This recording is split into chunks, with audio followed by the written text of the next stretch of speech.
Testing, 1, 2. Testing, 1, 2, 1, 2.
I absolutely, yeah. Yeah.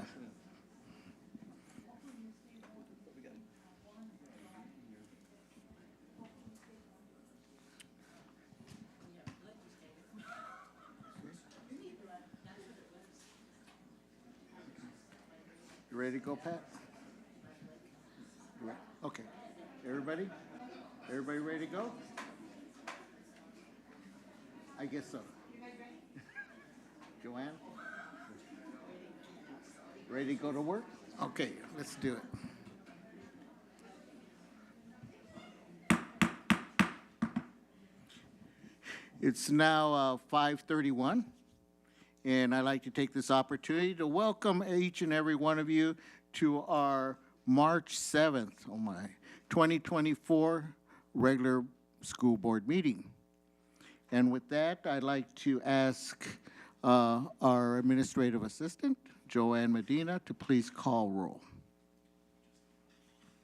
Mr. Orinojeda? Mrs. Sandoval? Present. Mrs. Flores? Present. Mrs. Haro? Mr. Ibarra? Present. Mr. Flores?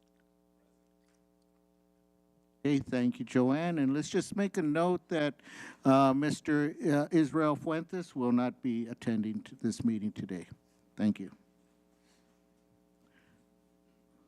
With that, I'd like to take this opportunity and ask Bertha Flores to please lead us in the flag salute. Please stand. Right hand over your heart. Ready, begin. Pledge allegiance to our flag of the United States of America and to the republic for which it stands, one nation, under God, indivisible, with liberty and justice for all. Thank you, Bertha.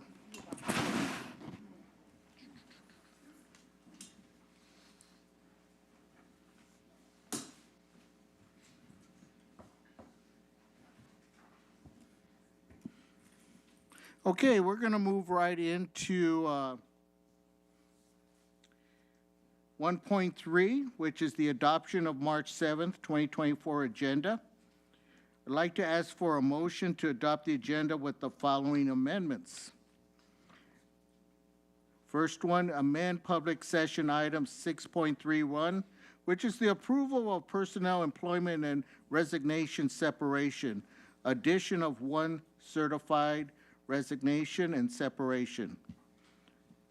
Second, amendment closed session item 10.4, personnel public employee appointment, discipline, dismissal, and release, addition of one classified coach, head junior varsity softball girls, and addition of one volunteer coach, baseball boys. At this time, I will entertain a motion for approval, please. Thank you, Pat. Thank you, Bertha. Any questions, comments, or concerns relative to this items? Not hearing any. We do have a motion by Pat Harrow and second by Bertha Flores. All those in favor indicate by stating aye. Aye. Anyone oppose? Anyone abstain? So on a motion by Pat Harrow, second by Bertha Flores, and on a 6-0 vote, the board approves the agenda to be as recommended. Yes. Okay.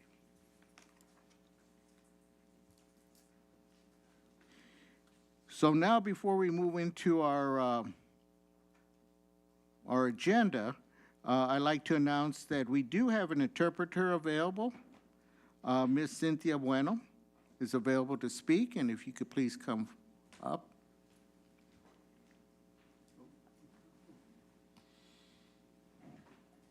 Thank you, Board President Ibarra. Muy buenas noches a todos. Yo soy Cintia Bueno, soy recepcionista y traductora del distrito. Esta noche estaremos ofreciendo servicios de intérprete. Si alguien desea escuchar la reunión completa en español simultáneamente, puede encontrarme en la mesa trasera, donde pueden utilizar los dispositivos y escucharla al mismo tiempo. Muchísimas gracias. Thank you. So we're going to move right into our 2.1, which is our school showcase. And today we have Washington High School. And if the representative, along with the principal, could please come forth. Thank you. Good evening, Board President Ibarra, board members, Superintendent Dr. Miranda, and members of the audience. We have our 10th grade student here, Mariah Coricelli, to present our high school showcase.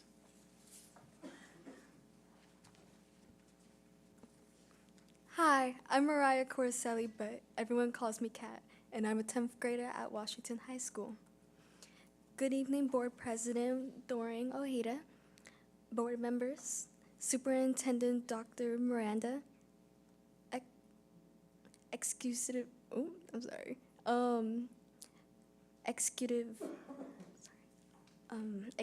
cabinet, and members of the audience. Thank you for the opportunity to share what we've been up to at Washington since you last heard from us. Since you last heard from us, we crafted our early Thanksgiving baskets for our. Next slide. Ooh, I am so sorry. Next slide.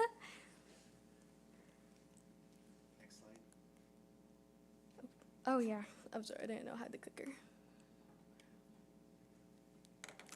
Since you last heard from us, we crafted our early Thanksgiving baskets for our Washington families with donations from local businesses and community members. We are very fortunate to be able to continue this partnership between our families and schools.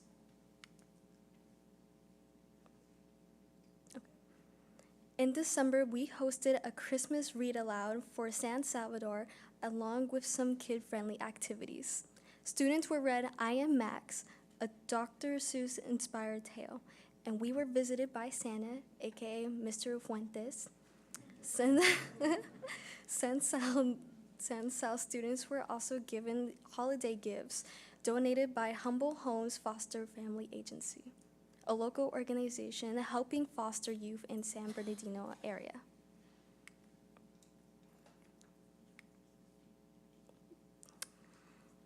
In, Sep- in December, in January, our Wellness Center hosted a fair for students and families from all programs. Local community organizations like South Coast came to the campus and shared mental health-related resources available to students and families, such as nutrition services and mental health counseling. We had a great turnout, and our first ever wellness fair was a success.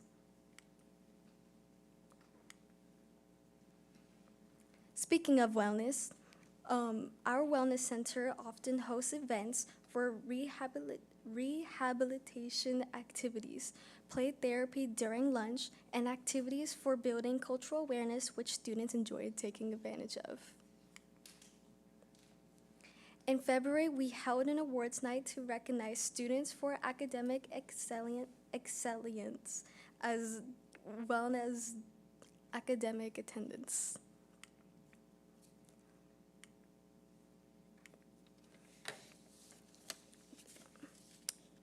This September, we have also taken several field trips to San Bernardino Valley College for both college and career-related learning, as well as mental health-related topics.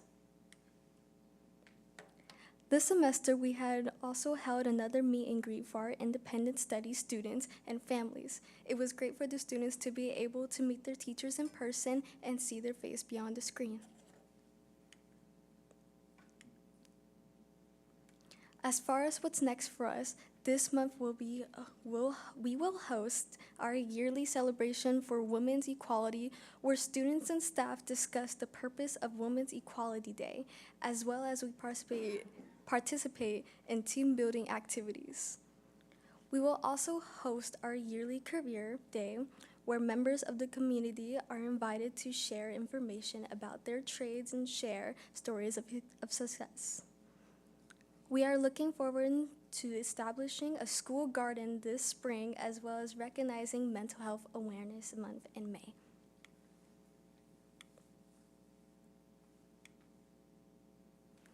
Thank you for letting us share this presentation with you. Do you have any questions for me? Let's give her a hand. Yeah. Not easy to get in front of a group of people. Thank you. Well, first of all, Myra, I just want to thank you for being here and representing Washington High School. And it's a great honor anytime that any individual student in any capacity gets the opportunity to represent the school that they're from. So always cherish these opportunities. And since you're still a freshman, you're a sophomore, you're still got a couple more years. So we hope to see you in the near future to continue doing this. So with that, I'd like to see if any board members have any comments or questions you'd like to ask. Bertha? Okay. Mariah, I just want to thank you for your presentation. You represented your school very well. We got a glimpse of what's going on at your school, so thank you for that. And we're looking forward to the next presentation. Thank you. I too want to thank you, Mariah. You know, normally when we have school showcase, we have juniors, seniors come up here and speak. So for you to come up and be a sophomore, is that, yes? Yeah. Mm-hmm. That says a lot about your character and about who you are. And we want to say thank you for coming and telling us the story of all the wonderful things that are happening at Washington. And I look forward to hopefully seeing you here again next time. Thank you. Thank you, Pat. Any other board members? Superintendent? Great job. It's not easy for someone that speaks all the time publicly. You did a phenomenal job up there and representing, and so keep going. Look forward to seeing you again. So, Myra, now that you're accumulating all this experience public speaking, what is the next thing that you would hope to achieve at Washington?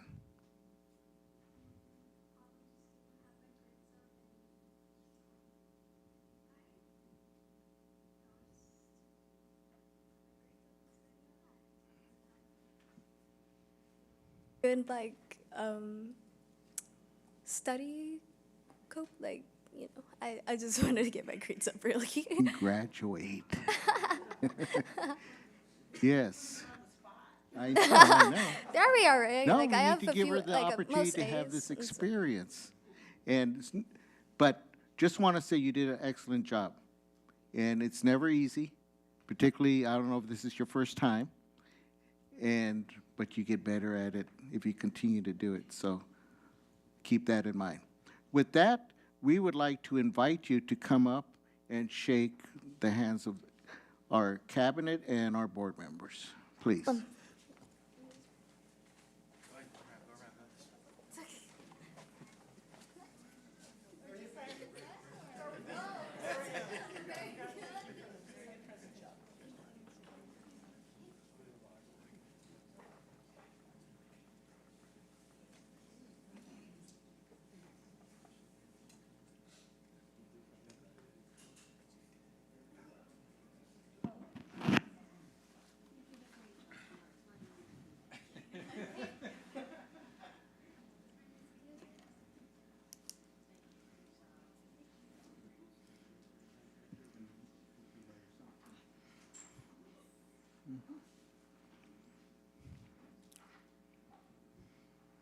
Okay, let's go ahead and move to 3.1.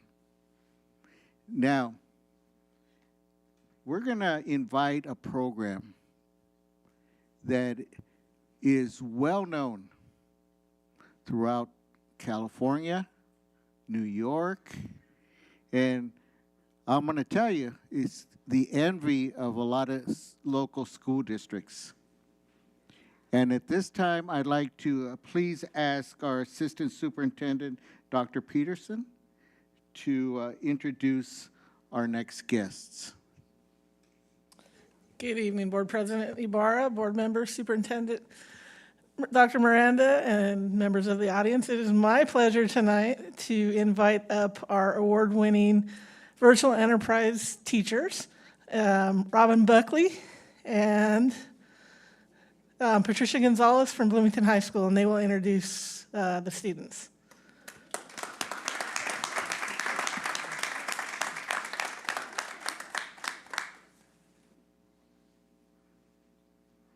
Dr. Peterson for including Mrs. Gonzalez, because she is my partner in crime, my sidekick. I couldn't run this program without her. I think we're a great team together. So thank you. Thank you. I appreciate that. Right now, I mean, a lot of the times it's all about the kids, and then I love how you guys like always introduce myself and definitely Patty tonight. But tonight I want to make this about some parents. Mr. and Mrs. Marino, can you please stand up? Okay. Don't sit down. Don't sit down. Mr. and Mrs. Marino have both, they've had 4 children come through the Virtual Enterprise Program. In 2018, when I had a national team then, their son was on that team. 2020, when I had another team make it to nationals, May's case, their other son was on that one. Then I had another son who was a chief, but that was during the COVID year, but he would have gone to nationals if we were in the classroom. Now, Valerie, can you stand up? We have the last Moreno child.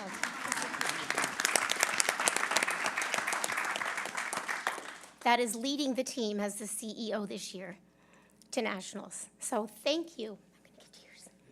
The tissues are right there. Tissues. It's the last Marino. Ooh.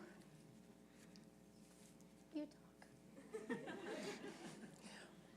We are so very fortunate as teachers to interact with parents and families like the Marino family. And from the bottom of our hearts, we thank you for the years of support that you've given our students and Mrs. Buckles and all of our program. And you guys, we could not be more proud of you guys. We are so incredibly proud of you, and you guys are going to go on to do great and amazing things, especially with, like I say, the support of all of our families. So thank you. I'm okay now. Now I would like to invite the team Homestead Harvest up to the podium.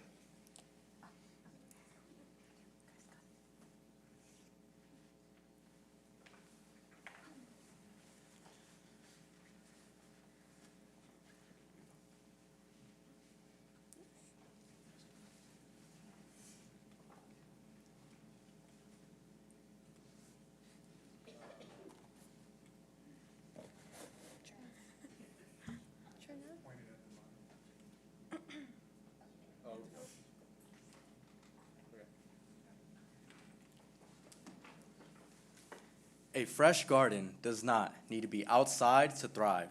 It really doesn't. Your own mini indoor garden can thrive and add fresh veggies and herbs to your meals without those last-minute supermarket runs. Ah, an indoor farming system can serve as a fairly painless and straightforward option. Or just seeing the seeds start to sprout that you planted in your house is nature's therapy, which improves concentration and promotes relaxation. We are Homestead Harvest, where we bring you farming on a smaller scale. Our small indoor farm company is a beneficial solution for providing you with fresh produce year-round from the comfort of your home. Good afternoon, my name is Valerie Moreno and I'm the Chief Executive Officer here at Homestead Harvest, and with me is my amazing team. Hi, I'm Alex, the COO. Hello there, I am Delilah, CMO. I'm Caesar, the CCO. And I am Diego, CFO. Indoor farming has become extremely easy with Homestead Harvest product line. We supply you with an indoor farming kit that has all the necessities that you will need. For many of us, owning our own indoor gardening kit is starting to sound more and more appealing, especially in the rural or agricultural areas that are being industrialized by warehouse development. Small farmers have parted ways with their agricultural land in our area, and our community is suffering from it. Right, Diego. When industrialization becomes apparent within agricultural areas, the loss of healthy eating at consumers' fingertips diminishes. You know, fruit and vegetable stands are also recognized by several government programs as sources of healthy food for people on limited income, according to the USDA Food and Nutrition Services. There is also the mental health aspect of losing a community's agricultural area, especially when farm-based activities can support mental health. The reason we are seeing our agricultural community vanish is because in rural areas, the release of land for new industrial development or the repurposing of existing structures on agricultural land is an option that has the greatest potential when located near major roads and highways. Exactly. We used to have locally grown small farms and organic produce so close to us, which would save us money and be great for our health.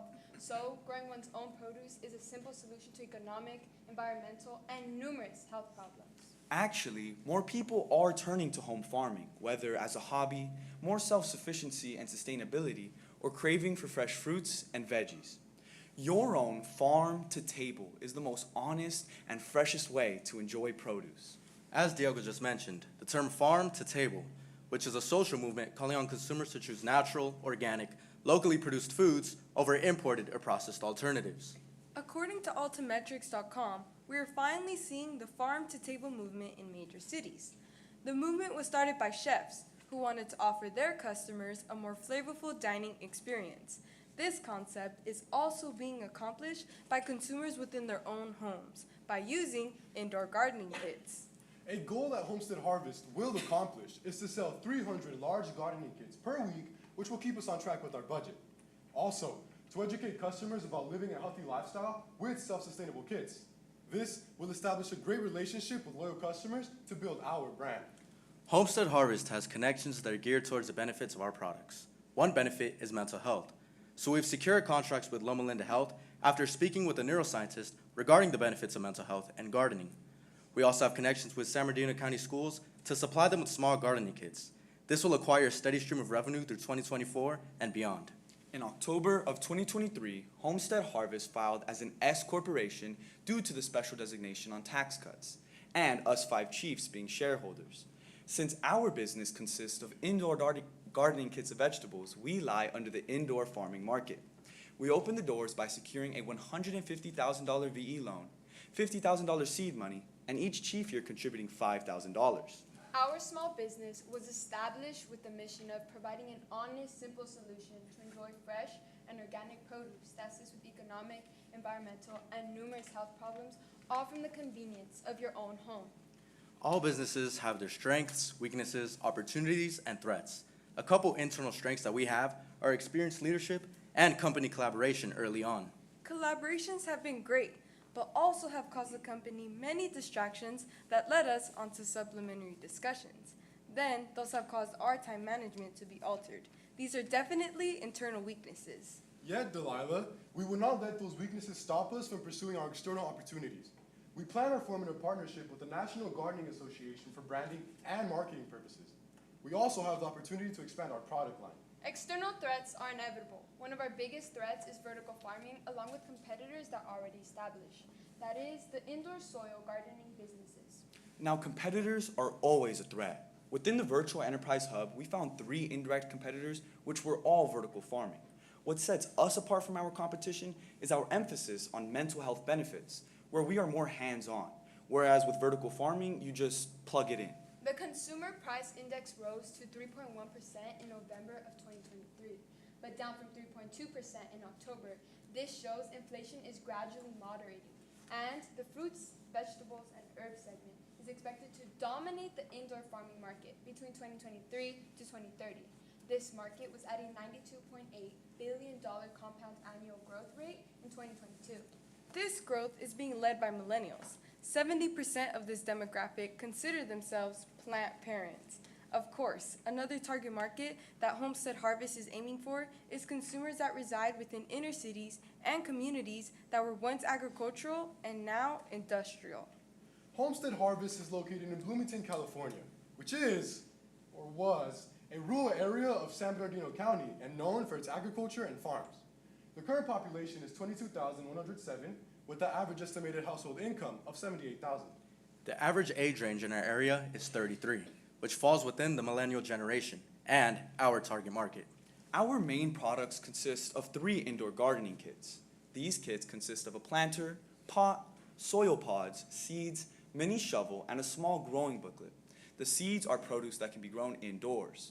The kit prices range from $37 to $85. We also have a few accessories such as our soil and light thermometer for $30, our grow light for $19.99, and a 20-pack of seeds for $19.99. Fun fact, did you know that the little red seeds in a tomato can be replanted to grow more tomatoes? Well, it's true. Also, our marketing team looked into creating and implementing a subscription process. But after immense research and growing our own indoor garden, we decided that it would be difficult due to the time frame for harvesting. But as consumers purchase one of our kits, they will have access to a QR code that will direct them to a chat box to register their small farm. Once registered, they'll receive emails or texts regarding the growth time frame of their produce. Social media is the forefront of Homestead Harvest. This is where we can reach numerous consumers and direct them to our website. Live, virtual trade shows, and influencers are beneficial, but attending farmers markets is an area where Homestead Harvest will thrive. A farmer's market is an area where neighbors of all ages and backgrounds can gather, try new things, learn about healthy foods, where they come from, and how to prepare them, according to an article on the Johns Hopkins Medicine site. So a farmer's market is a great place for Homestead Harvest to reach new customers. Also, within our placement, we have projected our monthly highest revenue to generate from online sales at 81%. This will then be followed by our network agreements and trade shows. When consumers think of Homestead Harvest, we want them to envision vegetables that are tastier and more convenient, along with the happy consumer that planted and harvested the vegetables themselves. One of our biggest risks is also a threat. Consumers want to invest in vertical farming, as this is also a form of indoor gardening. But by accelerating our search engine optimization to boost our Google rankings, we will be able to generate more revenue, which will generate more customers. In January, we broke even with an estimated 1,700 units. Total sales adding up to $141,000. This means we sell 300 plus units per week with an average selling price of $85. Thank you, Valerie. Our projected profit and loss, dated to April 30th, 2024, states that revenue is $936,400, which consists of total money accumulated off of total sales. Our profit left over after deducting direct production costs from total revenue expressed as a percentage is 60%. As of February 29th of 2024, our total assets were around $318,000, which includes the cash in our bank at $277,000. Total current liabilities were $77,000 and gives us a 3.6 quick ratio. Our liabilities and stockholders' equity does balance with our assets. Indoor farming is a good skill to learn. With better tasting food. And always good for your mental health. You know the benefits, so let's get growing. Let's put those green thumbs to work and produce your own farm on a smaller scale. We thank you for your time as we are now open for questions. Very good.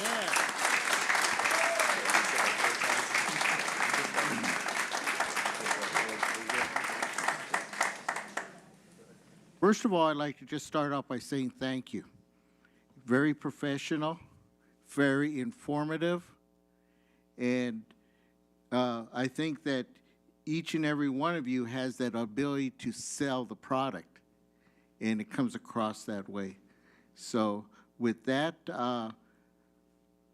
let me see. Anyone wants to say on this side any questions? Go ahead, Bertha. It was definitely very informative. I learned a lot just in your presentation. I'm in awe of all of you, of all 5 of you. You're just amazing, and you make us proud, and you make your parents proud. That's all I can say is I'm just in awe of all of you. It's very easy to see that they're going to do well when they go to New York. I'll tell you. Yes. Pat, please. As a member of this Board of Education and then president of the CRIROT Board, I am so beyond proud of you and this program. Everything your instructors do to help you, you have to, I know you realize it already, but this is just gonna, I know you're gonna do well in New York, but besides that, I know you're gonna do terrific in life, because these are skills that you will take with you and use for the rest of your life, to be able to speak to people like you do, to be able to present like you do. You're gonna go to college and just knock it out of the park, and I can't wait to see what you do when you come back and visit us, because I hope you do come back and visit us. I know Ms. Buckles wants you to come back and visit. So thank you so much. Thank you, Pat.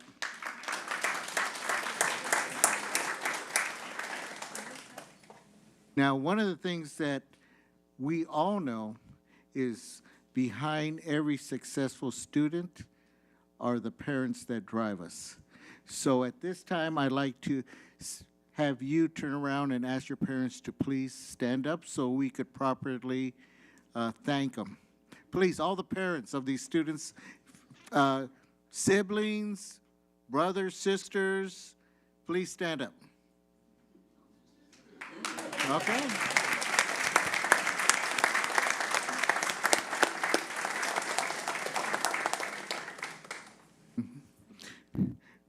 So just want to say to the parents that are here and the parents who are not, we just, as a board, we want to thank you. Thank you for working with your individual children, guiding them, prompting them, giving them the encouragement so that they could reach this type of opportunities that are going to come forth with them. As they go to New York, we just never know. The University of New York might be there and catch an eye on one of you and offer you a scholarship. We don't know. There's a lot of opportunities once you get out into this wide, big world and you step outside of Bloomington or Colton, you know. So just thank you. And for the other students whose parents are not here, tell them that we, the Board of Education, want to thank them for the support that they give you, because that makes, that is a great, it's so important. So thank you for that. Our superintendent, would you like to say a few words? Well, we'd like to take a picture with all of you, and like Ms. Flores said, honestly, just sitting up here, talked to you guys for a little bit at the beginning of your presentation, and it just, it's amazing. I'm in awe of the fact that we have students with your ability already. They're going to go out, you guys are going to go out there and do some amazing things. And I shared that I have an entrepreneur spirit, and if I would have been this prepared, I probably would have been running a Fortune 500 company, but at this point, but you guys just blew it out of the water, and where can I invest? So you got me. Okay, so. Ladies and gentlemen, once again, the champions, Bloomington High School, virtual enterprise students, and for 2024. So one more round of applause. And if we could please have you come up. First of all, let's have you come and shake cabinets and school board members' hands, and then stay up here so we could take a picture.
Katie, where do you want?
Let's go ahead and move on with our agenda. We have 3.2, which is the recognition of transportation, of the Transportation Department Business Service Division. Ever since I've been on the board, the Transportation Department has always been a department of pride for this district. And the things that we have been able to do that no other district around us offers, which includes still having a bus barn and buses and transportation, which is incredible. And going from fuel-efficient gas and continue to try to improve upon what we've been able to do over the years.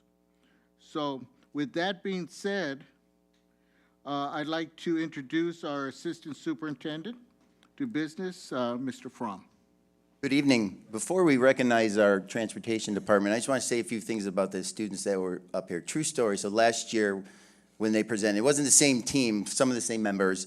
I was sitting over there and I said to Dr. Payton, "This is awesome. I want to." She's like, "It's not real. You know that, right?" I was like, "No." I was like, I didn't. That was how convincing they were. And they were even more convincing tonight for at their age to stand up here and speak with that confidence is just amazing. So let's give them a round of applause again.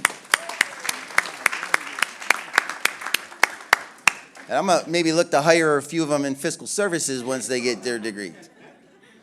So the Transportation Department is so critical in the success of our students. If students cannot get to school, they cannot learn. Our Transportation Department has been amazing since I took them under my leadership close to a year ago. They have so many unique challenges here in Colton to get our students to school. They have bridge overpasses that are under construction. They have the 10 freeway, all events that could prevent kids from getting to school on time. and then the weather and things like that. So not only are you doing a great job, but they're in a tough environment to drive buses. It's tough to drive over those bridges in cars and to get our kids on time every day. So when I took over the transportation department, we didn't know who was riding our buses. And we had to start a process of making sure kids got bus passes and that. And our interim director, Regina Parks, stepped up and started the process going. It was a tough challenge, and it is still a progress going forward, but they took it upon themselves. They bought in, and a good amount of our students have bus passes, and more each day. We're changing the culture. It's something new. And it's for safety. It's for safety of our students. It's for safety of our bus drivers and that. And looking down the road, we're going to have the ability next year to have an app where parents will know exactly where their kids are on the bus. And future goals with these bus passes is one pass, their bus pass, their nutrition card, their library card, their student ID. The passes we purchase and use, the systems we bought, have the ability to take it that far. And that's the goal we're going to do. So before I bring the transportation department up, I just want to read the recognition that we're going to recognize them for. In recognition of your teamwork and dedication that exhibited during the transportation bus pass distribution process, we appreciate your hard work, diligence, collaboration that helped make the process a success. It is also a process that is still going on. They gave up their weekends to go out and service our students and give them their bus passes continuously. And they were out there with smiles on, positive attitudes, because they are dedicated to this department. They're dedicated to Colton. They're dedicated to our students to get them to school safe and on time every single day. They work hard. So the first person I would like to come on up, when you come on up, I'm going to read your name. Do we want them to line up? And then we'll take a picture? All right. So first up, our interim director of transportation, Regina Parks.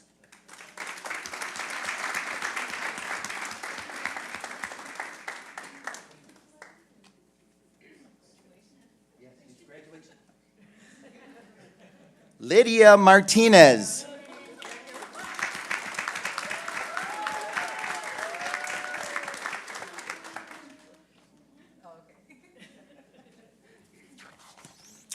Claudia Gonzalez.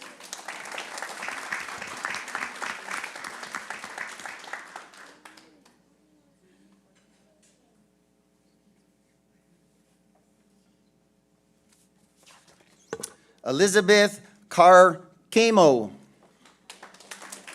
And I apologize if I butcher your last name a little bit. I'm trying my best. Nope. Oh, okay. Well, then, that's good for me. She didn't hear me mess up her last name. Veronica Carrione.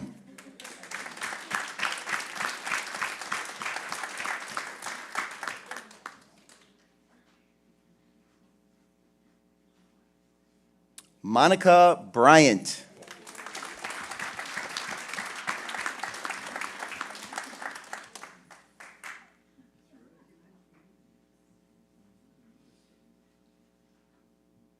Vivian Davis.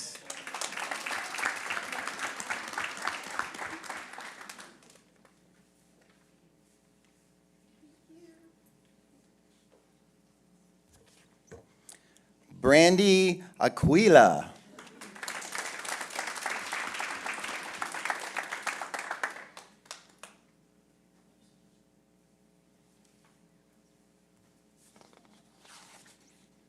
Hilda Rodriguez.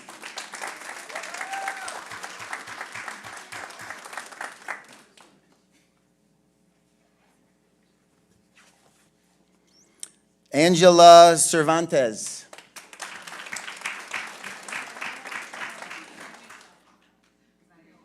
He was still driving his route, dedicated to the students first.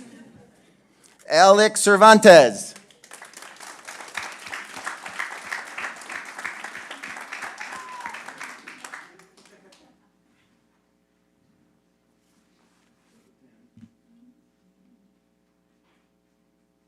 Andrea Sandoval.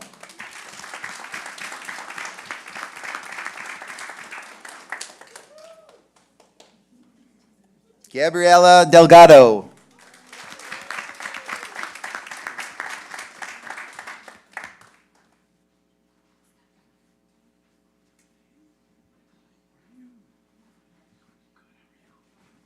Last but not least, Adriana Montez.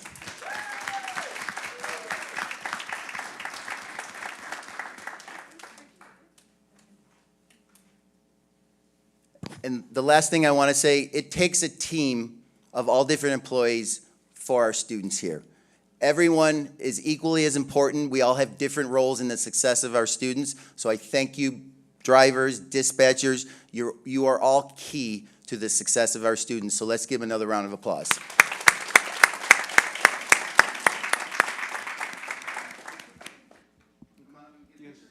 You can stay up, stay up. Okay, yeah, we're gonna. You can't waste your beautiful smile.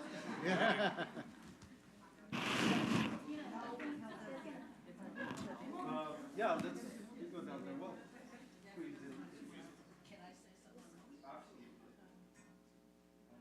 This is in honor of bus drivers. I rode a bus for 13 years while I was in elementary school and middle and high school. I learned you never mess with your bus driver, so I'm going to stay up here. Thank you for your hard work. We had wonderful drivers where I was from, and I know what a great job the department does. Thank you.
Can you please Sure, hold go on ahead. just a minute, please?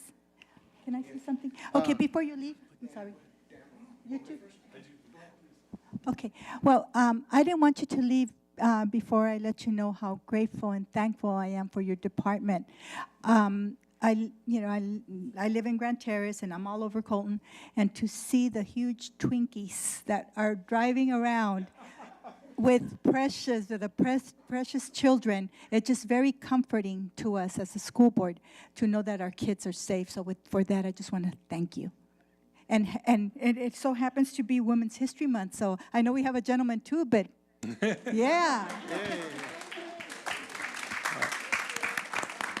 And I'll add, it's not just picking our kids up from school and driving them from home to school and school to home. It's those awesome field trips that you help us out with. I had the pleasure, I'll say, of going on a field trip with my 5th grade son. They went to the Holocaust Museum in LA, and it happened to be the day that it was really rainy, so it took about 3 hours to get there. And we got there safely, the kids had a blast, and you got us home safe. You're an amazing part of our district, and I know that, you know, in other places they may choose to contract out transportation and bus services, not here. And the reason is simple. You're part of the community, you're part of our district, you get to know our students, you understand our students, you protect our students, and when you have people that are looking out for our kids from the minute they walk out our door, to the bus, to the school, and then back, we know that they're in good hands. So know that we really appreciate what you do. We just had a field trip today to Knott's Berry Farm, so I think they're back. And it's an amazing part of the experience. They look forward to it, and you help make that happen. You really do for our kids, so thank you so much. Yes. And just one more time, we just want to say thank you to each and every one of you.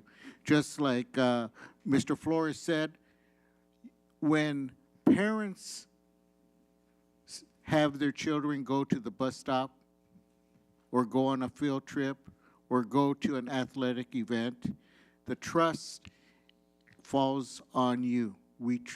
And we feel that you're there, our children are in safe hands because of you.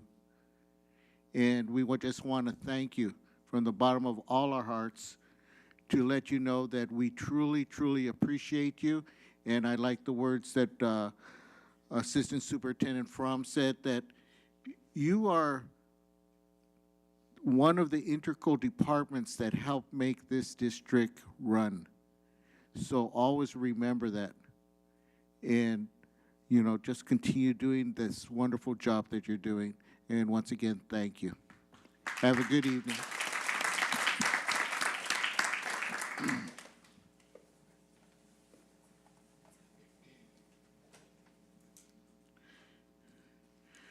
Okay, let's go ahead and move on.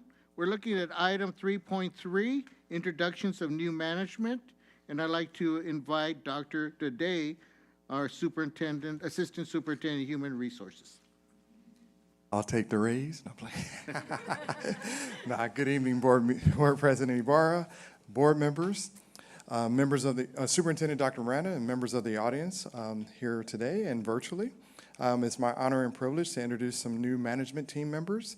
And I'd like to first start with our new human resources technician, Jocelyn Mora Abundis.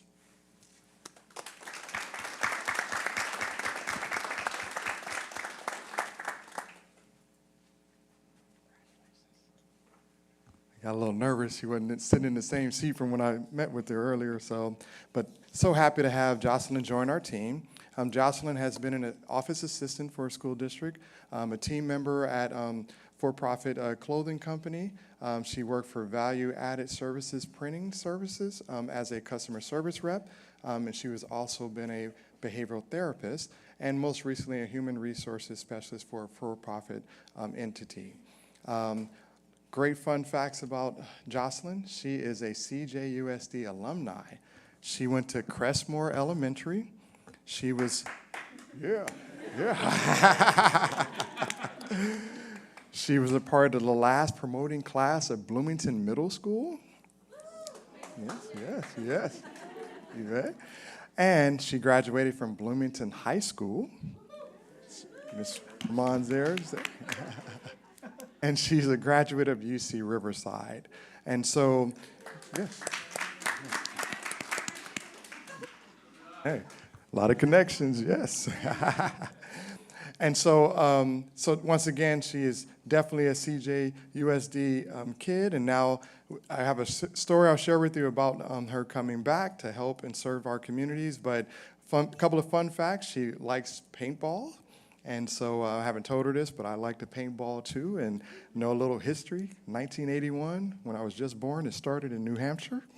You didn't catch the just born, but that's okay later. And then she likes off-roading as well. And so a lot of adventurous things. Love to get to know a little bit more about the off-roading. Had a few moments of doing that in Arizona as well. And so, but in order to get her here, I got the most interesting call. So her former boss and employer and owner, when we called to do the reference check, he says, "You're not going to get her, so I'm going to match, what you guys are offering her financially, and I'm going to offer her another package of, yada, yada, yada." And I was like, "Oh, really? Okay, it's on, it's the competition."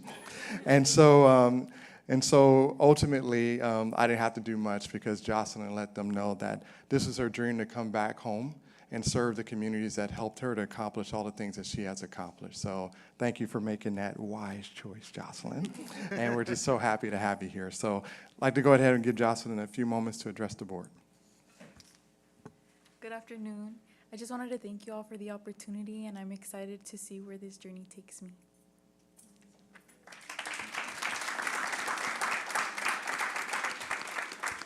And Jocelyn has a special guest here with her this Yeah. evening. I also brought my little sister, Elizabeth, and she attends Crestmore Elementary.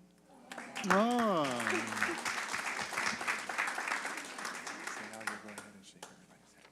So before you make your rounds, just want to welcome you to Cone Joint Unified School District. Thank you for making a wise choice. And I know that we will benefit from your decision. So We're here to support you, guide you, and assist you in any way we can, so that we want to see all our employees be successful. So if you could please, let me have you come and shake Cabinet's hand and the Board of Education.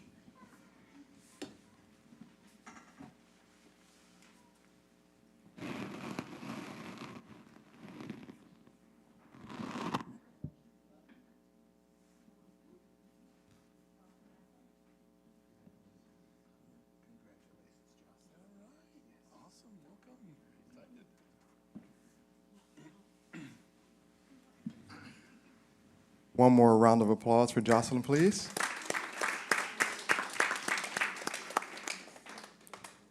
Our next new management team member is someone we're also welcoming back home, and it's our new child development supervisor at San Salvador, Cecilia Sanchez de la Riva.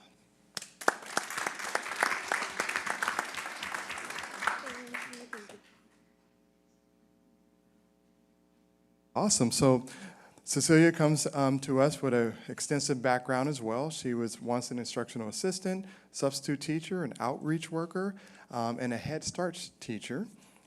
She was actually a Head Start teacher here at San Sal many moons ago. Not too long. That sounded, sorry about that, yeah. No, just a couple of years ago. And, but ultimately, over her 10 years of experience, she's not only worked as a Head Start teacher, but she's worked in special education. She did in-home visitation. She has a bachelor's in liberal arts, a minor in child development. She has her special ed credential and a master's in education. And her fun facts, at CBU, sorry, she went to CBU. Love that school too. Fun fact, she's a PTA president, member of school council. She's a part of the Dual Language Immersion Committee program committee. She's a preschool advisory committee for the Riverside Unified School District. She's a Bible study teacher. And so I'm getting tired reading because she does a lot, but she's also married to a Marine Corps veteran and raising 2 kids. She's a first-generation college student. She's a soccer mom. I'm a soccer dad. And she's a dance mom. My mom was a dance teacher, so we'll dance later. And she's a Pilates fanatic, and she loves going to the beach, reading, and taking family trips. And she has her favorite dog breed. She has 2 miniature Dachshunds, and their name is Luna and Jackson. And along with her children, they keep her very busy. And so thank you so much for joining us. I'll just share a quick story. When I called to formally offer the position, the energy that came through the phone was just amazing, and just the excitement of being able to come back and serve in this capacity. And that's what we love to hear. And I think it was one of those things where I didn't see her in person, but it sounds like she was kind of jumping up and down. And so definitely feel like we know each other because we had a good conversation, but just so excited. And Melissa has said a lot of great things about you. And so we respect and love Melissa as well. So to hear her have the great things that she says about you, we know we won again. And you made a wise choice coming back home. So I'd like to give you a chance to address the board. All right. Good evening, Board President Ibarra, members of the board, Superintendent Dr. Miranda, Executive Cabinet, and members of the community. I am nervous. Thank you very much for the warm welcome. I am honored to be taking on this new role. I had the privilege of working as a Head Start teacher for Colton Joint Unified a couple of years ago, and I am excited to be returning to this fabulous district. I'm incredibly happy and grateful for the opportunity, and I am looking forward to working with the students, family, and staff at San Salvador. I want to thank the amazing staff at San Salvador, Melissa Williamson, Edith Cepeda, and Anna Clapleth for making me part of the team. Thank you very much. In addition, since everybody's introducing their family, I want to thank my husband for the support and everything that I do.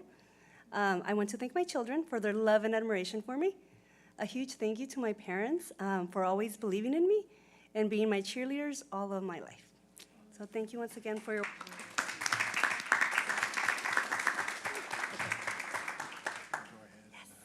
And can we ask your family to please stand up so we can recognize them? Yes.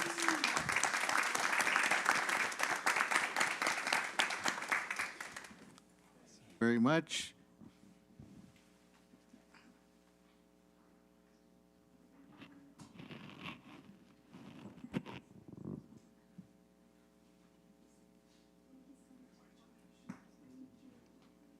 Congratulations and welcome back to the district. It's great that you came back. We're so excited. Thank you.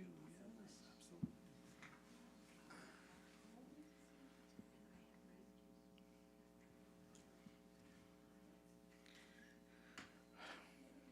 One more round of applause for Cecilia.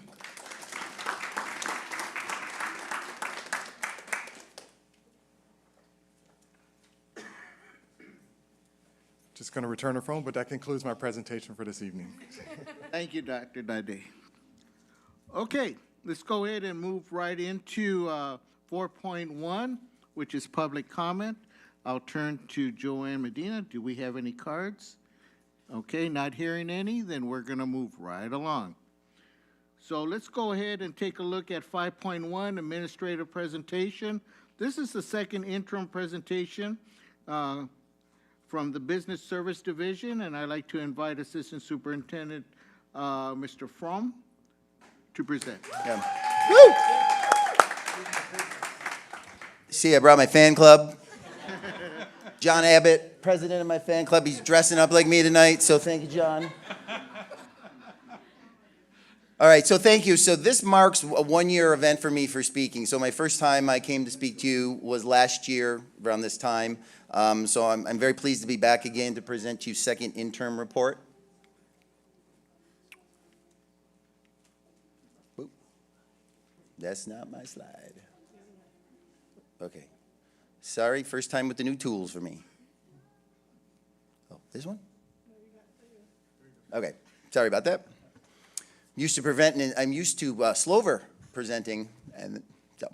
All right, so the purpose of the second interim report, this gives us a snapshot of our financials through the end of January of 24 and projections through the end of this fiscal year to June 30th. Incorporates all our revisions through the end of January, report actual enrollment, attendance, and update our multi-year financial projections and update cash flow projections. So there's three ways that this can go, certification. There's a positive certification, which means we will meet the financial obligations for the current plus 2 years. Qualified means we may not meet the financial obligations for current plus 2 years, or negative, we will not be able to meet the financial obligations. I'm proud to present today, we're presenting you with a positive certification. So here's our planning factors when it goes into developing our our interim report. And there's a couple of here I just want to point out to you. If you look down to the fourth row where it's the LCFF COLA to the 24-25 school year, you notice it says 0.76. When we were up here at first interim, that was 3.4% as a planning factor. If you've been reading the news and hearing all of the changes that's going on, that's one of the big things is the COLA coming in. And now that's even projected to go down lower to possibly zero as we sit here today. So there could be a lot changing between now and when I come up here and speak in June to present our budget for the 24-25 school year.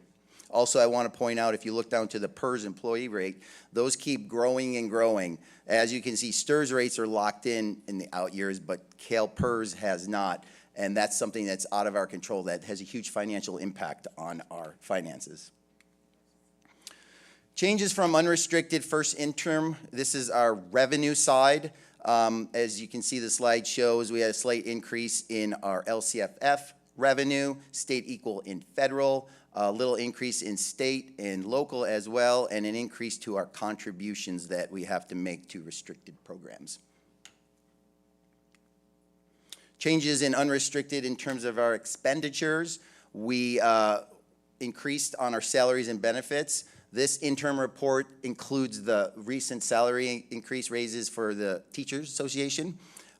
Books and supplies, we adjusted that down to our historical trends along with our services as well. Capital outlay, other outgo, and inter-fund transfers. Here is our multi-year projection for unrestricted on the general fund.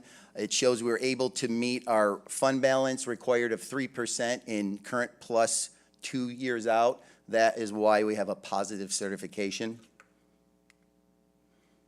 However, this last slide is probably one of the most important slides here. It tells a little bit of a story. You heard me talk last year when I presented second interim and first interim.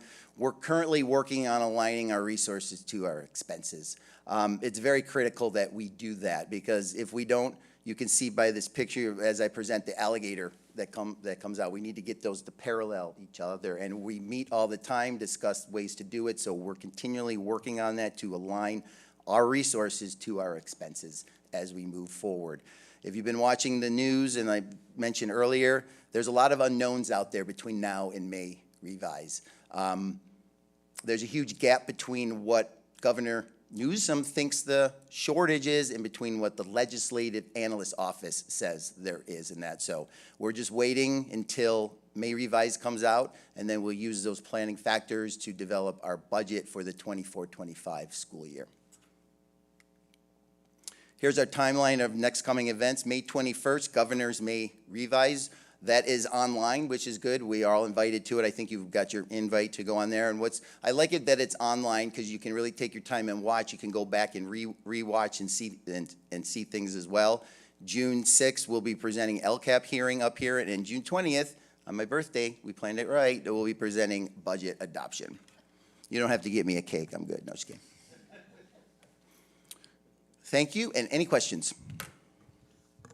Okay, thank you, Mr. Fromm. And I'll entertain any questions from any of the members of the board. Dan? Thank you, Board President Ibarra. Thank you for the presentation, Mr. Fromm. Just a quick question, a couple of questions, but the first one, just going back to the unrestricted first interim revenue, can you just again clarify again the major change from first interim to second is, I should say, the contributions, at least the level. So exactly what does that refer to? Yeah, there was an increase in our special ed expenses, which caused us to have to increase that. Okay, so diverting funds to that fund for special education from our general fund? Correct. So basically, this is in red, and what the contribution means is we have to contribute to restricted programs out of the general fund because they don't have enough funds in their own program to operate. So when you're talking about special ed, the federal government doesn't properly fund that. So all districts are in that same boat there. So we are having a tough time filling instructional aid positions and things like that. So those are costs that are kind of a little bit out of our control.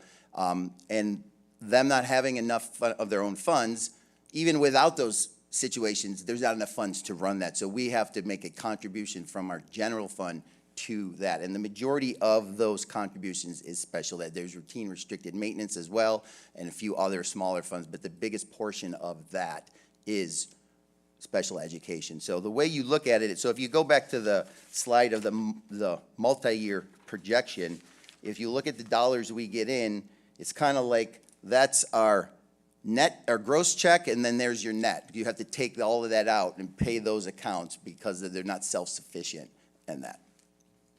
Right. Okay. That makes sense. So while we did see some small increases in the other revenue sources, kind of wiped out from the need to then increase the contribution to match those restricted. Correct. And then with respect to PERS, I know this conversation comes up, and it has been ongoing for a number of years at the state level about some type of relief. Obviously, it's not just school districts, you're all public agencies that are members of PERS. Where is that conversation now? Is the governor talking about it anymore? Is the legislature talking about any kind of relief? Where is that conversation? There hasn't been any talk on that. So when his governor put out his preliminary budget report around the first of the year, there's no mention of that. There's a lot of money's going to other new programs, but no talk has been that. At least CalSTRS is locked theirs in, but that has not been the case for CalPERS. And you're right, it just doesn't affect school district, it affects government agencies as well. And it's something that you can't control, you know, it's something we have to do. So that's an impact that's affecting all districts and that. But there isn't, you know, and the support, the advocates up there keep asking for some relief there because it's putting a big hold on districts, right? Because that's the bigger the district you are, the more employees you have, the bigger effect it has on you and that. And it's one of those things that is not in our control. And and that. You have the employees, they have to make their contribution, we have to make our contribution. Something obviously you may not have off the top of your head, I'm just kind of curious, maybe in board correspondence, I'm gonna stretch my memory, 2010, I believe, they shifted the formula for PERS for those that came into employment with a government entity prior to that, PEPRA, that's what it was, PEPRA reform. We tend to have a lot of longevity in this district, which is great, but of course that may mean that we've got a number of employees that are grandfathered in. I was when I was with the county. Just curious if maybe you could share with us, what's our percentage, those that are in the district currently that are pre-PEPRA, those that are post, because those contribution rates shifted and took a little bit of the burden off of us as it kind of pushed folks out a little bit based on retirement age, and I think lowered the formula a little bit. Not a huge difference, but obviously it's one that through attrition, eventually we'll see that formula shift, and it relieves a little bit of that burden. So if you I'll could get share that data for you. And then maybe even just throw in there, I don't know what, with respect to like unfunded liabilities that we have around that. Some agencies have huge unfunded liabilities around their retirement. I don't believe that's the case with us, at least in past presentations. So it may be time for us to kind of look at that. I'd be curious to see where we are. Absolutely. I'll get that for you and put it in next board correspondence. Good, thank you. Ben, any other questions? Okay, I have a quick question. Sure.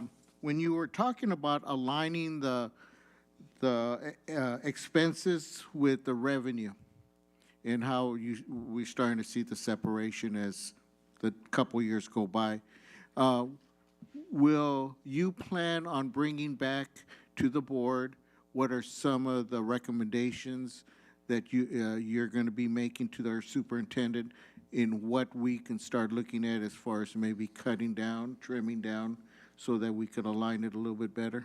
Absolutely. But the one thing I can talk about right now is our early retirement incentive that we have. That's one of the things we tackled to look at trying to reduce costs there.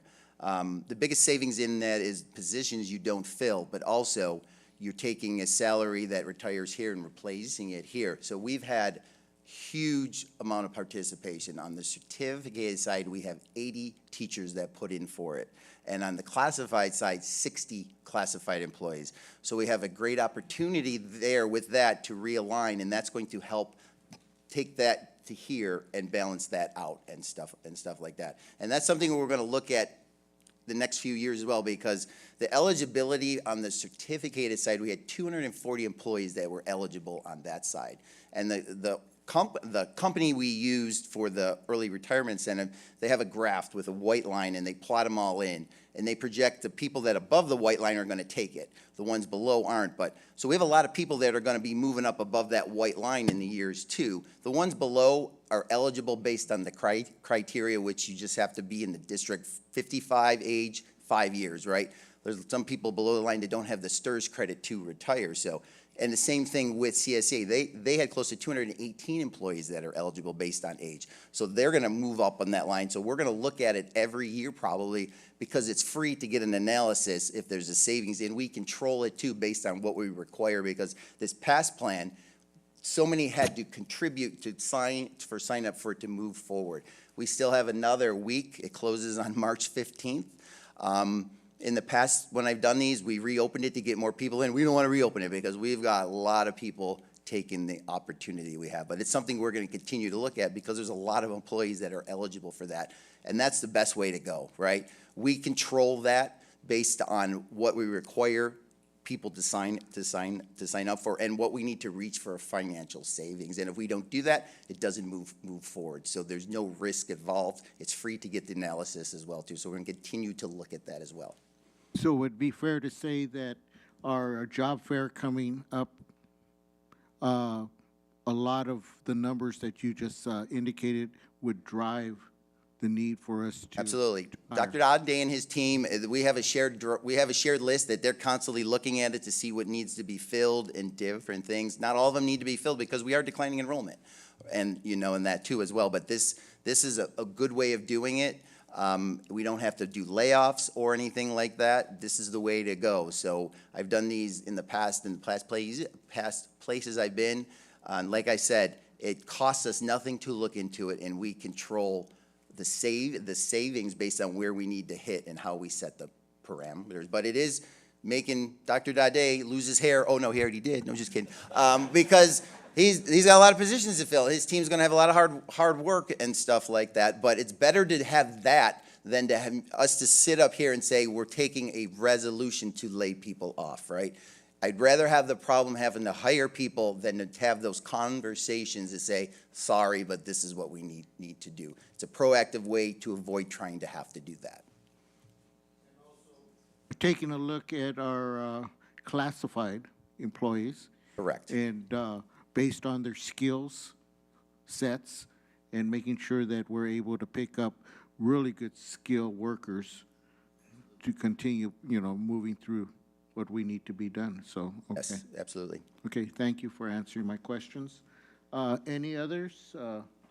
If not, Pat? I know. It doesn't close to the 15th of March. It could go. I mean, me and Christine Parachi were making bets. She owes me a couple of drinks because she didn't hit hers, so it keeps growing. It went past my projection and it went past hers too and stuff. Like she said to me today, if any more take it, I'm coming after you. I was like, I'm sorry. But it's a good problem to have. It's a good problem to have compared to the opposite. If you're reading the news now, this week, next week, everything's in there. This district just gave these many layoffs. So we're not doing that here. And that goes a long way for staff morale knowing that. Okay. I know we're doing the fair, the job fair, but how far are we reaching out to let people know that we're hiring? Because I know I saw that Pasadena is doing layoffs, but they're all out that way. So how far are we reaching? Because that's a lot of positions to fill, and I know we're not filling all of them, but it's still a lot. And then you add in the certificate, the classified. So great question. So we put it on social media. We reached out to our local colleges and the county. So they're all posting it on their platforms as well, which, I mean, we looked at one of our postings the other day, and we only had it flown for about 24 hours, and we have about 20 people already. And so the word is out there, and it's growing pretty quickly, and we really believe we're going to have a full house on April the 6th for our career fair. Hope so. Yeah. And to add to that, too, we're an attractive place to come. We are. We pay very well. We have a great benefit package. Great things are going on in our schools. Just look at what was presented tonight here from Bloomington High. Other districts aren't doing those things. We're doing great things here, and we need to continue to market that. That will keep kids here, and that will bring kids here as well, because they want to partake in that success. Look at our sports in Colton High School, right? We market that. Parents like to send their kids to schools that win, right?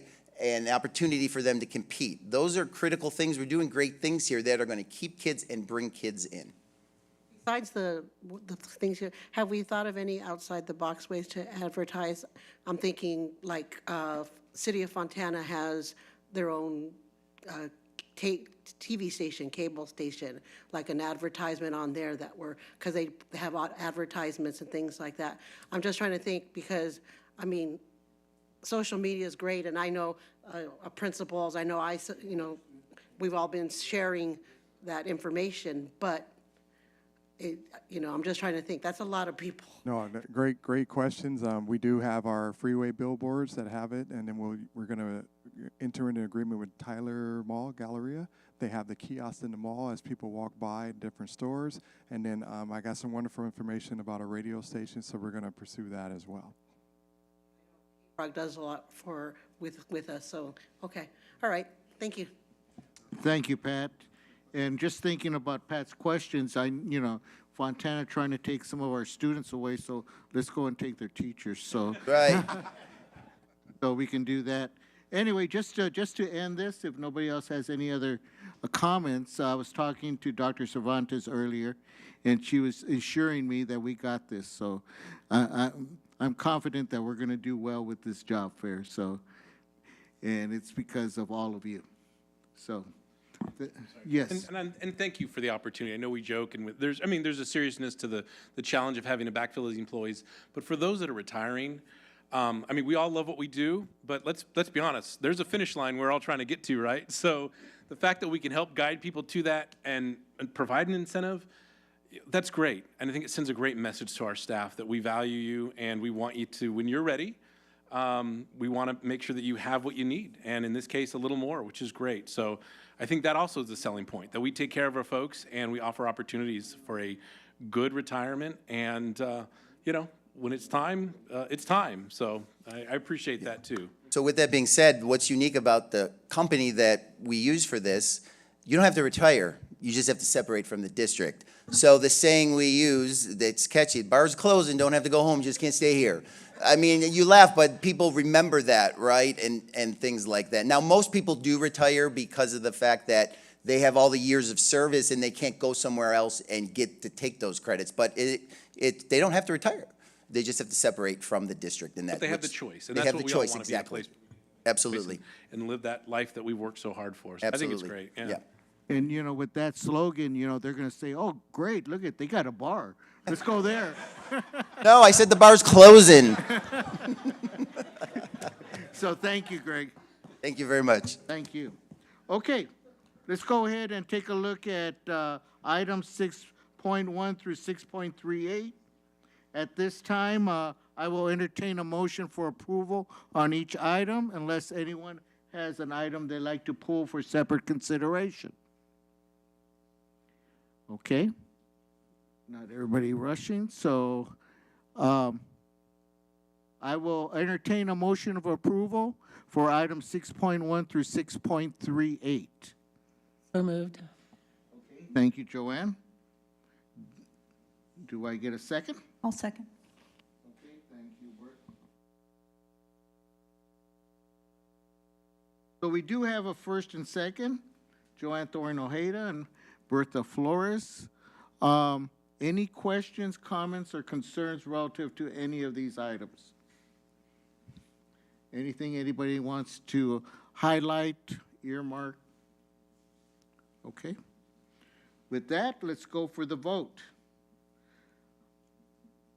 Items 6.1 through 6.38, we have a motion for approval by Joanne Thorne Ojeda and second by Board Member Bertha Flores. It's a habit. To approve action items 6.1 through 6.38. All those in favor indicate by stating aye.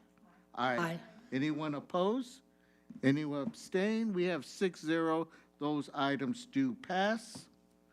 And let's go ahead and continue to move on. Let's take a look at 7.1, approval of disbursements. There's no update on 7.2, facility update. And at this time, I'd like to invite our ACE president. No comment today. Okay. 7.4, CSCA. Welcome, President.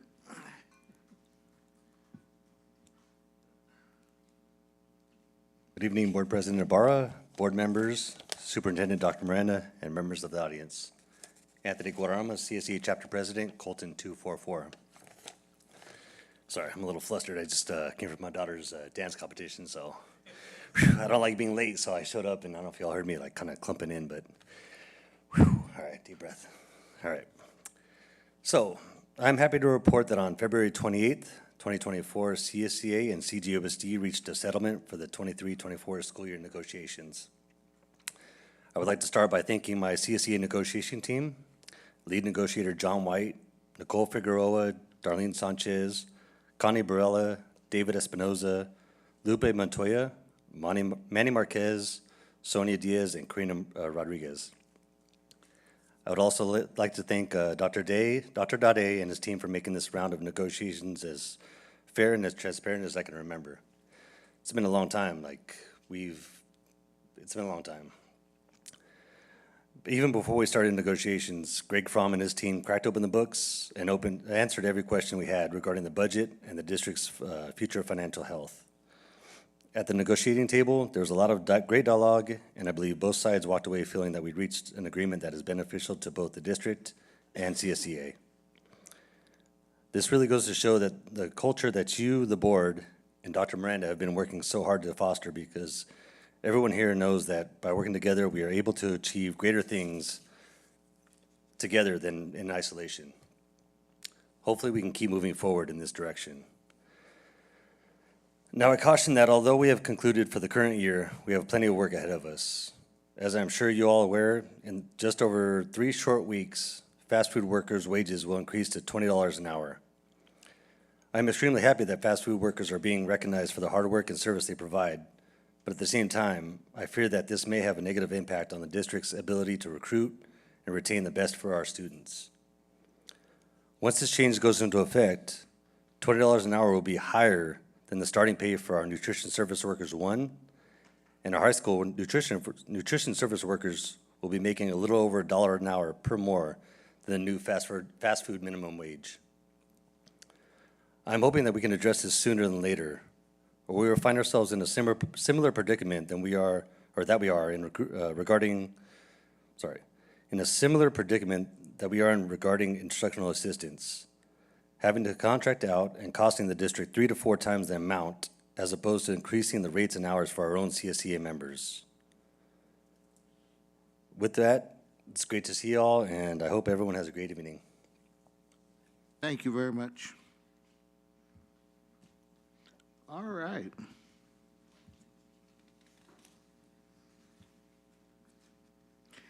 MAC update? Thank you. ROP will be next week. So we'll move right into our superintendent's communique.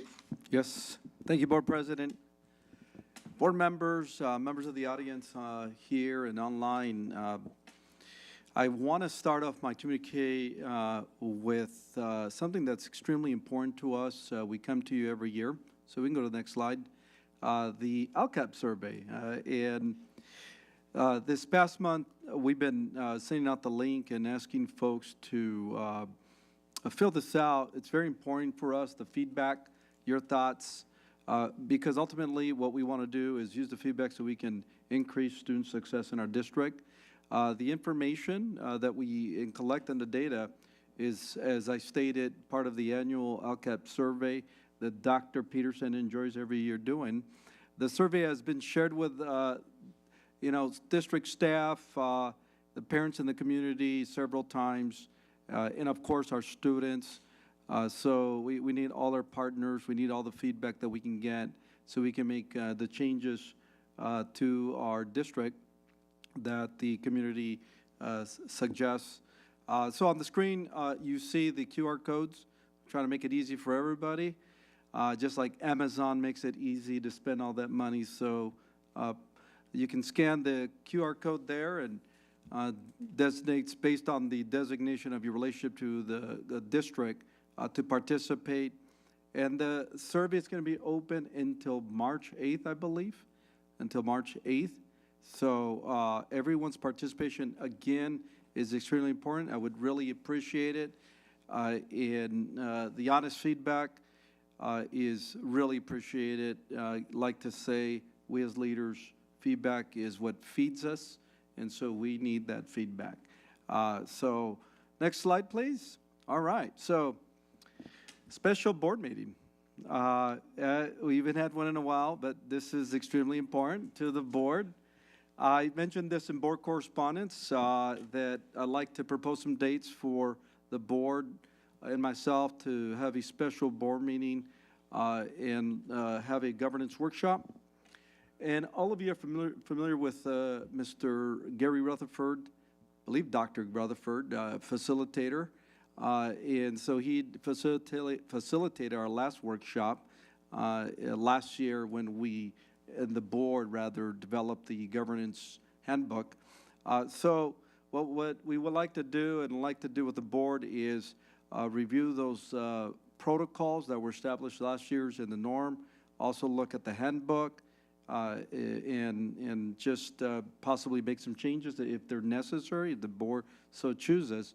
So the dates that I'm proposing are the following Thursday, June 13th, from either we can start at 3, 4, or 5. That evening is, I believe, open. So 3, 4, 5. Or Thursday, June 20th, right before Greg's birthday party. I'm sorry, the board meeting, right, on June 20th. and that's thinking at 3 o'clock. We've piggybacked board meetings in the past to accommodate, hopefully, the board. So, again, thank you to the board in advance for your flexibility and your consideration for this special workshop that I think is important for our continued governance success. So, with that, Board President, would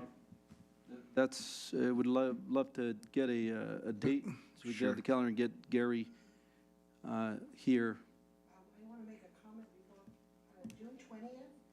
You have 3 board members who will not be here. We will all be at the Courageous Creativity Conference. Well, I believe that ends at 12, and thought maybe you guys can make it back because there's a board meeting that night. Also, the Footsteps of Freedom tour, so we'll Well, have whoever's participating in that. Yeah. I'm currently. Oh, okay. Well, yeah, it's just a date, so if that doesn't work. Does the 13th, the alternative would be what, the 13th, is it? Yeah, the 13th. Work for folks? Okay. Yeah, that'll work with me. Okay. Yeah, that's why we provide different options for all of you. Now, the next question would be the time. We got 3, 4, or 5. So what is the board preference? Start early, we get out earlier. It's about a 3-hour workshop, I would say, so 2 to 3 hours. Yeah, so.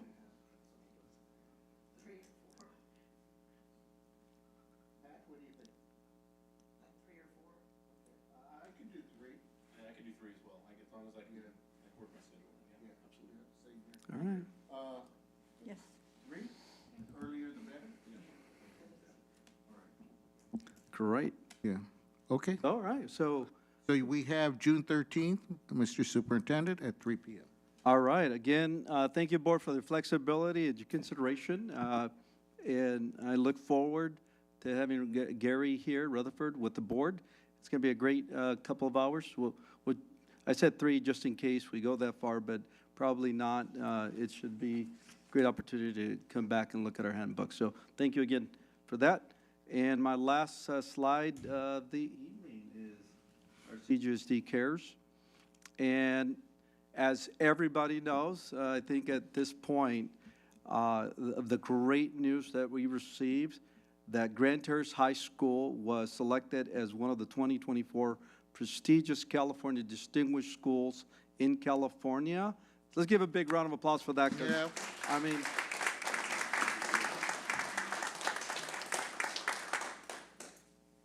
and so the program, just give a little quick information on that. The program recognizes the schools in 2 categories: closing the achievement gap, that we know it's important, and demonstrating exceptional student performance.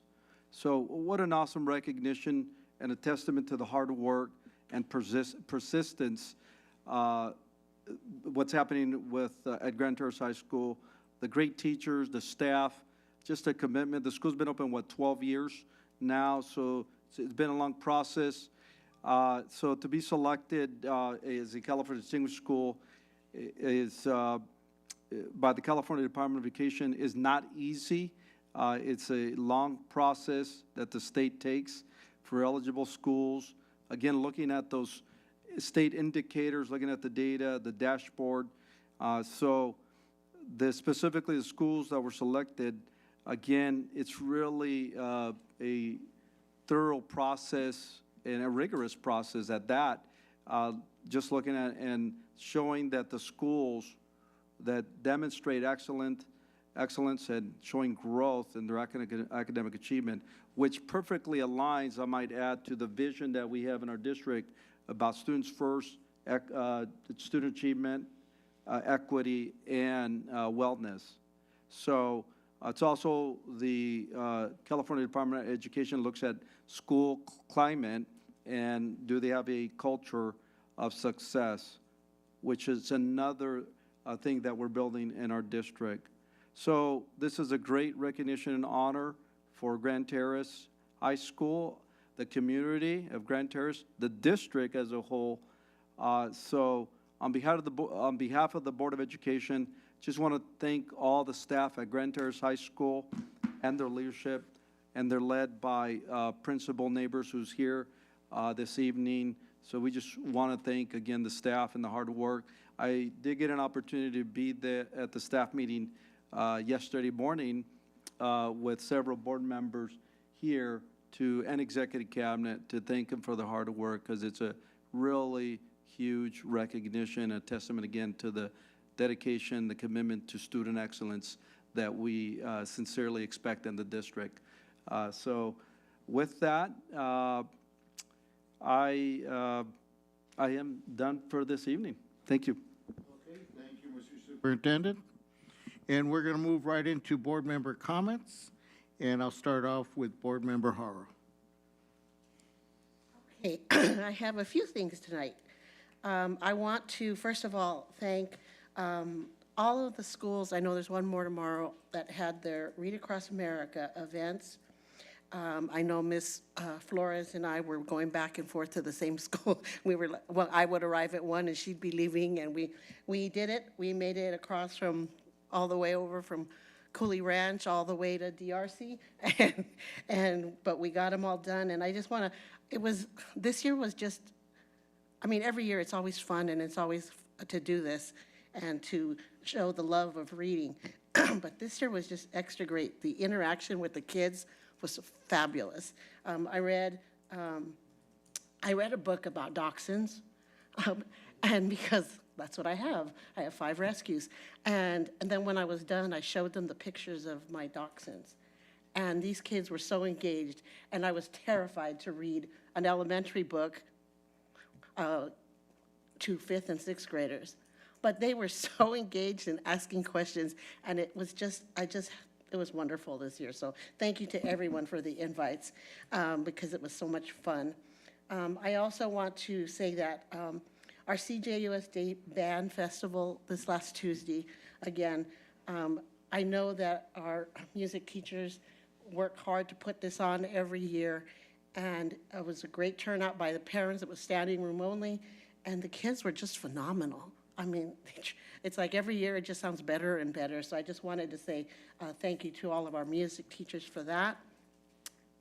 I want to thank Commander Monfort and Senior Chief Carlos Anguian for Navy Ball. It was another great event, and I'm really, you know, I know we faced a time when we were looking at lower numbers, but the numbers are up, and I'm very grateful for that, to keep this program going.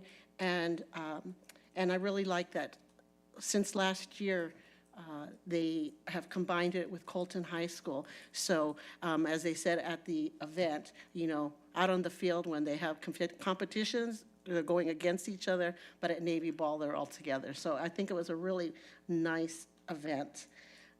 I want to also say that on Monday night, I got a call, and it was from Miss Nina Torres.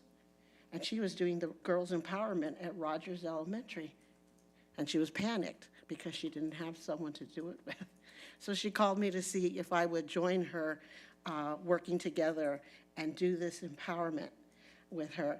And we wrote it up, and we did it. And it was an amazing experience to work with these girls. But what made it even more experience, and I'm going to cry, when I was leaving the band festival, and we were walking out among all the kids and everything, I was talking to one of our teachers, and I turn around, and there's this little girl standing there waiting, and she's got her flute in her hand, and she goes, "Miss Haro, you were at Rogers yesterday?" And I said, "Yeah, I was." And she goes, "I really liked the messages you said." She says, "And I'm going to remember that I am worthy and I am special." And I said, "Oh." I wanted to cry because I thought, okay, we reached one child, so that's good, you know, because it's one at a time, right? And so that's how meant that, you know, it was just a great, and then after I got into the car, I called Nina right away. I go, "You're not going to believe what happened." And she was so excited because she says, that's what it does. It takes one at a time to reach these students. So I wanted to just mention that because it was just so exciting.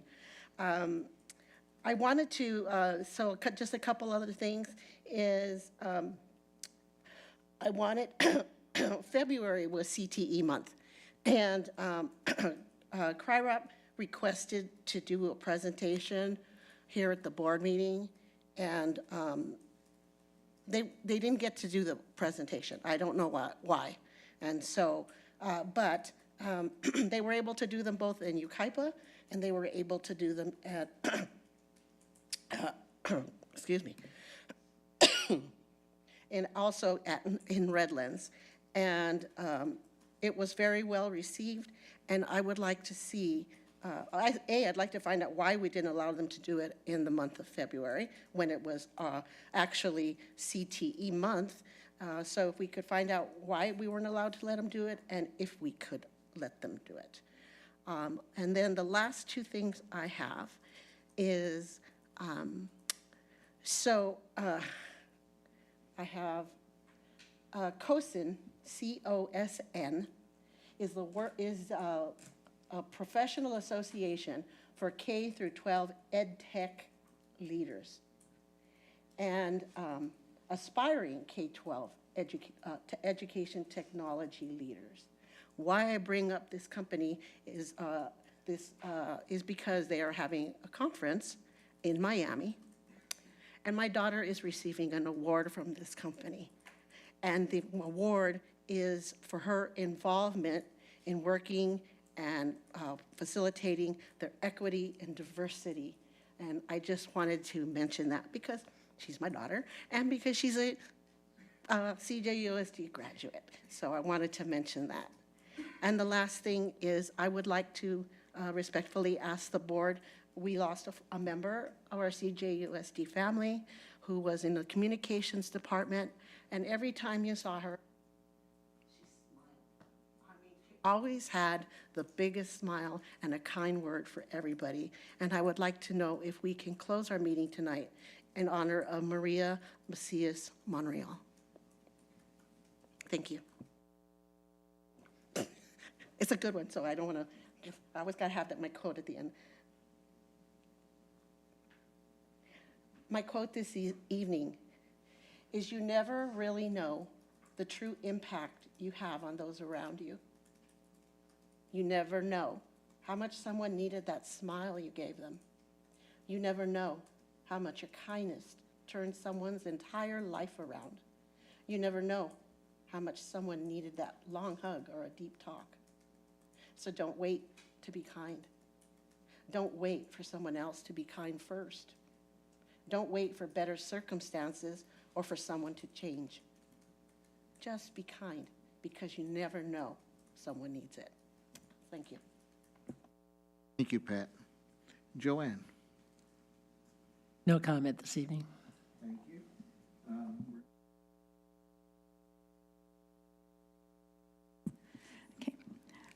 I attended Colton High School today for their AVID revalidation ceremony, and I want to just thank Mr. Abbott and the coordinator of AVID and the administrators there, the counselors, the staff that made this happen. I know a lot of work goes into it, and we're very, very proud of that. And so congratulations, Colton High School. You are AVID National Demonstration School. Congratulations. Okay.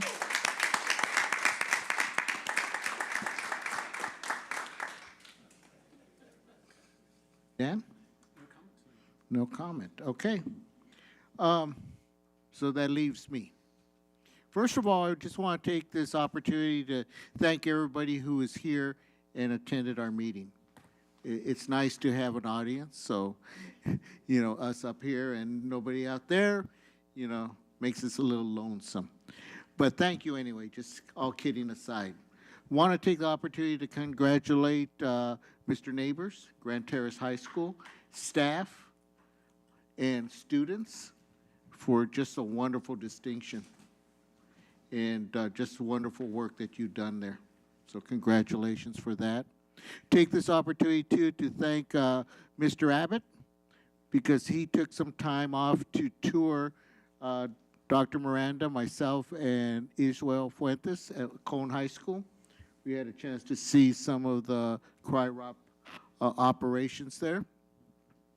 The automotive, the printing, etc. So just want to say thank you for that. Truly, truly appreciate it. And I believe that's what I'm thinking of right now. So with that, let's go ahead and take this opportunity. I agree with Pat. Mrs. Macias Monreal was always a smiling face, very pleasant to come across there, very an individual that was more than greeting, and just a wonderful person, and I think a lot of people will miss her. So with that, I'd like to take an opportunity to close the meeting in her memory. So if we can take a few seconds, please.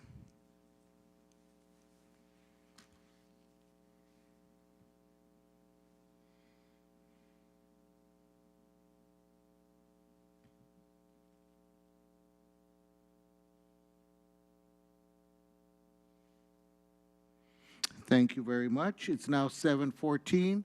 At this time, the Board of Education will go into closed session to discuss items on the closed session agenda. Everyone have a good night, and I'm not sure if it's raining. Drive safely.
So let's get everybody out of here and let's get everybody home. The Board of Education is back from closed session. It is now 8:46. Let's take a look at item 11.1, which is student discipline revocation. There were 5 student discipline items presented in closed session. Is there a motion to uphold the expulsion orders as presented? I'll motion. Thank you, Bertha. And is there a second? Second, okay, thank you, Joanne. Okay. So we have a motion by Bertha Flores and second by Joanne Thorin Ojeda to uphold the expulsion orders as presented. All those in favor indicate by stating aye. Aye. Anyone oppose? Anyone abstain? 6-0, that passes. So on a motion by Bertha Flores and second by Joanne Thorin Ojeda, and carried on a 6-0 vote, with Israel Fuentes absent, the board upheld the expulsion orders of 5 students disciplined. Item as presented. Numbers 1046939, 1053787, 1062482, 1067772, and 1068836. Item 11.2, on a motion by Pat Harrell and second by Bernice Sandoval, and carried on a 6-0 vote, with board member Israel Fuentes absent.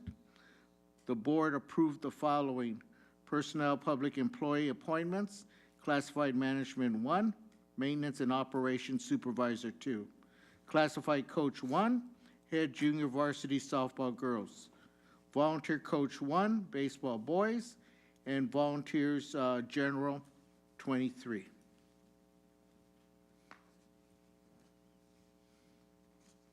Okay. Item 11.4, adoption of resolution 2445 to release and reassign certificated administrative employee.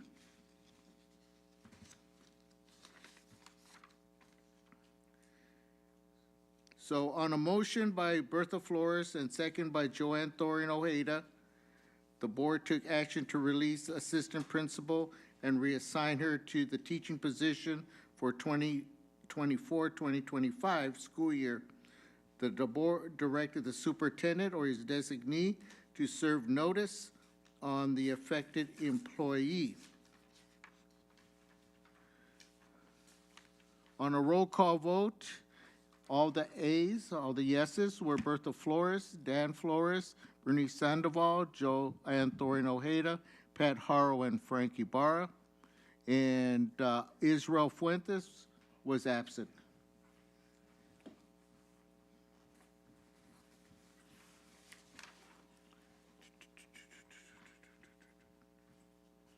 Okay, Joanne?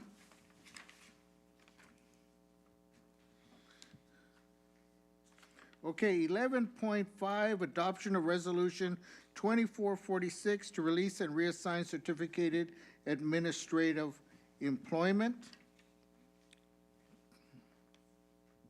On a motion by Dan Flores and second by Joanne Thorin Ojeda, the board took action to release 3 principals and reassign them to alternate administrative positions for 2024-2025 school year. The board directed the superintendent or his designee to serve notice on the affected employees. Roll call vote. All the ayes, yes. Bertha Flores, Dan Flores, Bernice Sandoval, Joanne Thorin Ojeda, Pat Harrell, and Frank Ibarra. Absent is Israel Fuentes.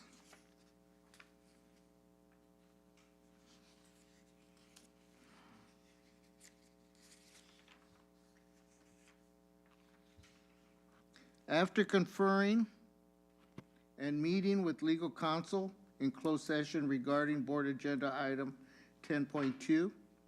The board voted to accept a settlement offer from defendants conditioned on the parties agreeing on a formal written settlement agreement that will be presented to the board for approval at a future meeting. With that, if there's no other questions, comments, or anything, it's 8:52. We hereby adjourn.